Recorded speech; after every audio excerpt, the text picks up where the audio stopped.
இப்ப திமுக அரசுடைய நூற்றாண்டு கனவுன்னு சொல்லி, இந்த சேது சமுத்திர திட்டம் நிறைவேத்தணும்னு சொன்னாங்கல்ல. அத வந்து அப்படியே கிடப்புல போட்டாங்களே. இல்ல ஏற்கனவே அதுக்கு அது ஃபீஸிபிள் இல்லைங்கிறத நான். இல்ல அதுக்கு செலவிட்ட பல ஆயிரக்கணக்கான அது கோடி பூரா ரூபாய் டிஆர் பாலுட்ட தான் வாங்கணும். நஷ்டம் தானே! ஏன்னா அள்ளினேன்னாரு. மணல இல்ல, பணத்த. திமுக முதல் குடும்பம், கருணாநிதி குடும்பம், ஸ்டாலின் குடும்பம் அதுகிட்ட தான் வசூல் பண்ணணும். இப்ப தமிழகத்துல 64,000த்துக்கும் மேற்பட்ட கோவில்கள் இந்து சமய அறநிலை ஆட்சித்துறையின் கீழ இருக்கு. இப்ப சேகர் பாபு வந்து இப்ப அதில வந்து நாங்க இவ்வளவு கடைகள் காலி பண்ணிட்டோம், சொத்த மீட்டுட்டோம், இவ்வளவு குத்தகை பணம் வரவேற்றுட்டோம் அப்படின்றாரு. அது உங்களுடைய பார்வை என்ன? அதாவது இவர்கள் மீட்டதாக வடபழனி கோயில் கூட சொல்லியிருந்தாங்க.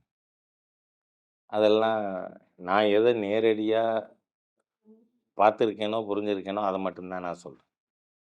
அது இல்லாம என்னன்னா, ஒருத்தரோட குத்தகம் முடிஞ்சு போச்சு. அது எண்ட் ஆனத அத வந்து சரண்டர் பண்ணோம்ல. அத நில ஆக்கிரமிப்பை மீட்டேன்னு சொல்றாங்க. என்ன? நீங்க அது மாத்திரம் இல்ல. இந்த கோவிலுக்காக இவங்க பண்ணேன்னு சொல்ற எல்லாம் ஃப்ராட். நான் உதாரணத்துக்கு அடிக்கடி திருச்செந்தூர் போவேன். இப்போ 60 நாளைக்கு முன்னாடி மாண்புமிகு உள்துறை அமைச்சர் அமித்ஷா அவர்கள் திருநெல்வேலி வந்த அன்னைக்கு மறுநாள். நீங்க போனீங்கன்னா, இப்போ 306 கோடி செலவு பண்ணியிருக்கு. ஒரு பைசா கூட சேகர் பாபு தோப்பனார் வீட்லேருந்து வரல. எல்லாமே எப்படின்னு சொன்னா, 200 கோடிக்கு மேல ஒரு ஆன்மீக கொடையாளர் திரு சிவநாடார் அவர்கள் குடுத்தது. மீதி உண்டியல் பணம் மக்களோடது. இந்த கார் பார்க் பண்ற இடத்துல கால கீழ வச்சா 1 அடி கீழ போகுது கால்.